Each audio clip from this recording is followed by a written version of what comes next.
La vie professionnelle est l'aboutissement d'un cursus aussi bien scolaire qu'universitaire. Cependant, pour une bonne réussite de ce cursus, il faut dès le bas âge l'intervention d'une personne compétente en la matière qui va jouer un rôle pas des moindres. Il faut noter que le conseiller en orientation accompagne l'apprenant durant tout son cursus scolaire. C'est-à-dire que déjà au niveau du primaire, le conseiller aide l'apprenant à pouvoir mieux acquérir les notions qui lui sont données dans son processus d'apprentissage. Au niveau du sixième maintenant, ou bien au collège, le conseil aide l'apprenant à pouvoir opérer des choix en fonction des informations qu'il lui fournit par rapport aux professions ou bien aux métiers existants et en fonction des informations sur les séries. Ce qui permet à l'apprenant de pouvoir faire des choix professionnels qui guident maintenant ses choix par rapport à la série et qui guident d'ailleurs ses objectifs. Parce que l'apprenant qui se fixe des objectifs très tôt, qui a un projet de vie, essaie maintenant de pouvoir atteindre ces objectifs-là et cela se reflète sur ses notes. Puisque au Togo, on note que le choix des séries se fait en fonction des notes de l'apprenant au collège. Alors, le conseiller intervient durant tout ce processus-là. Au niveau du lycée, il faut noter que le conseiller maintenant va aider l'apprenant après le choix de ces séries à pouvoir maintenant choisir une filière de formation donnée. D'abord, c'est l'apprenant qui est à la recherche de l'information et qui va vers le conseiller. Mais aujourd'hui, nous avons la chance que l'État a permis à ce que les conseillers aillent plutôt vers les apprenants en affectant à certains établissements. Il est vrai que le nombre est assez restreint. Donc, l'État a permis à ce qu'on puisse affecter certains conseillers d'orientation dans certains établissements afin qu'ils puissent fournir l'information nécessaire aux apprenants et également les guider dans leur choix d'orientation. Mais la plupart du temps, le Centre national d'information d'orientation scolaire reçoit le CENIOSP, reçoit les apprenants durant leur cursus ou bien durant l'année scolaire, et également pendant la période des vacances, surtout pour ceux qui sont au niveau des paliers d'orientation, pour les aider à mieux opérer leur choix. Entre le conseiller d'orientation et le psychologue, par rapport à notre pays, il n'y a pas une grande différence, puisque ce sont des psychologues de l'éducation ou bien des psychologues du travail qui se forment maintenant en orientation scolaire et professionnelle pour pouvoir opérer sur le terrain.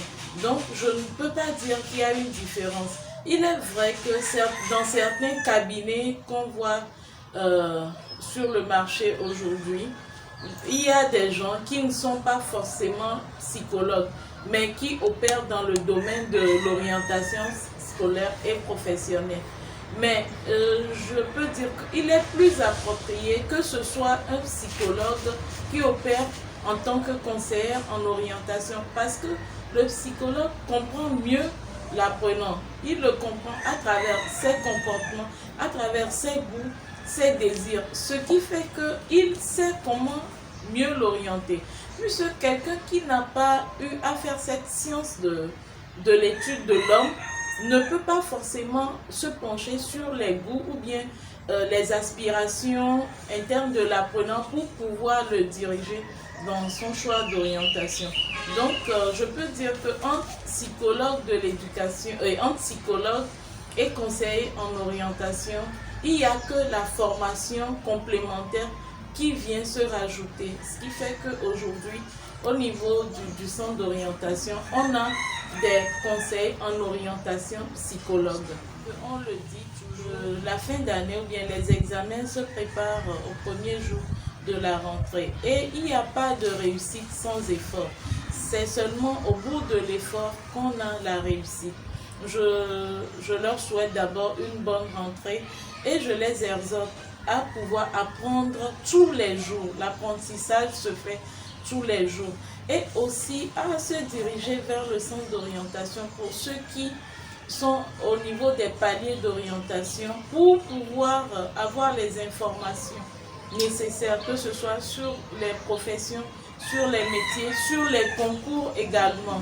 Et pour que les conseillers puissent les aider à pouvoir élaborer un projet de vie et à pouvoir plus tard avoir accès à une profession, puisque le but de l'école, le but final, c'est de pouvoir trouver une profession, bien de pouvoir exercer un métier plus tard. À l'endroit des parents, je dirais que la réussite des enfants doit leur importer plus que tout, puisque la réussite de l'enfant, c'est aussi la réussite du parent. Donc, je demande aux parents d'accompagner, d'être à l'écoute de leurs enfants, de pouvoir échanger, communiquer régulièrement avec eux, pouvoir comprendre leurs besoins et surtout de pouvoir répondre à ces besoins-là.